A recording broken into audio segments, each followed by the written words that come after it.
and you are thinking, well, it's too late. You may have children, you need to train them in any way. And they may be at a level where you imagine that, well, what can I do now to get them to be trained? The Bible says, train up a child in the way he should go. And when he grows up, he will not do what? Depart. Go with me to Ephesians chapter 6. I want you to see something for a round up. Ephesians 6. Verse 3. Ephesians 6 verse 3.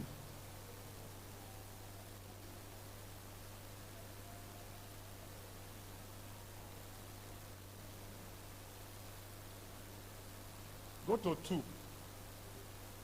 Verse 2. It says, honor thy father and thy mother, which is the first commandment with promise. Go on. That it may be well with you, and that thou mayest live long on the earth. Go on. And it says, and you fathers, look at this. Provoke not your children to wrath. We're going to discover one word which talks about provoking them not. Don't provoke them. One translation, I think it's NLV, it says, do not exasperate your children. You pile up pressure on them that will annoy them. And sometimes you don't understand that there are certain things that you do that is annoying to them. You may think that comes from the Lord. I want somebody to read the NIV. NIV. Do not exasperate your children. Instead, bring them up in a training mother. Don't mind the use of the word fathers. But it talks about the responsibility of parenting. When it says, do not provoke your children, and you say to yourself, how can I provoke this little child? When the child is 12 years old, do you imagine that you could provoke that child? Because you begin to provoke them from the very moment they begin to find a disagreement in their heart about your double-sidedness. You are saying, don't tell lies.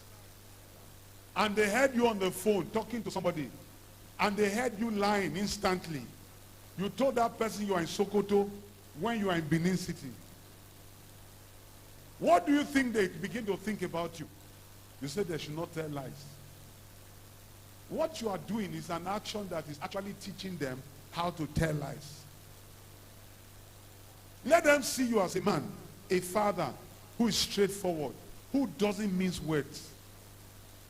Because you may imagine that, oh, they didn't hear when you were telling that lie. But you may never be able to understand.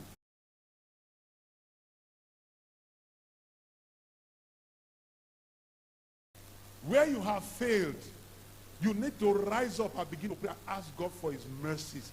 Except for his mercies. I'm telling you, what is going to come back to you through the children? You know what the Bible says? But who do you think are our fruits?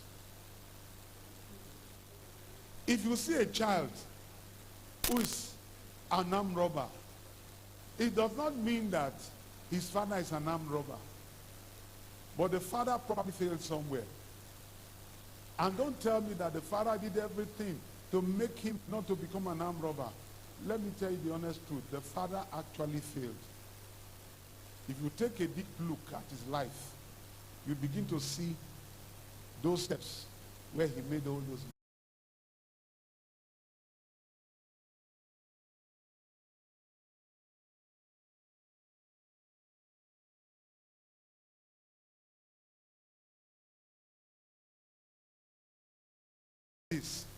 Prepare them when their body begins to mature, how their life, physically speaking, become an attraction to other men, and how they should keep their bodies. Keep your bodies.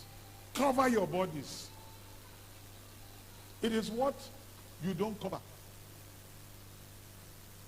that becomes a point of problem. Sometimes at some point in life, we get to begin to realize things.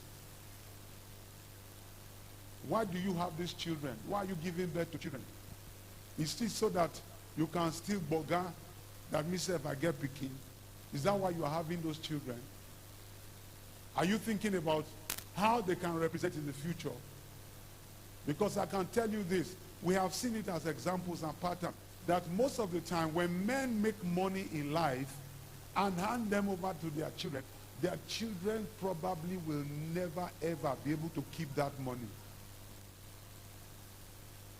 I have seen children of billionaires who became richer when their father said that Babylon house very wicked. Worthy, O Lord,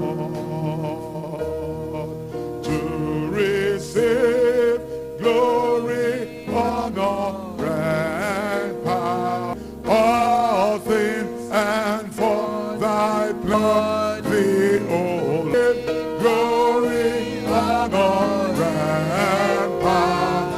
and power, all thou hast created, all things, and for thy pleasure they are. At this time.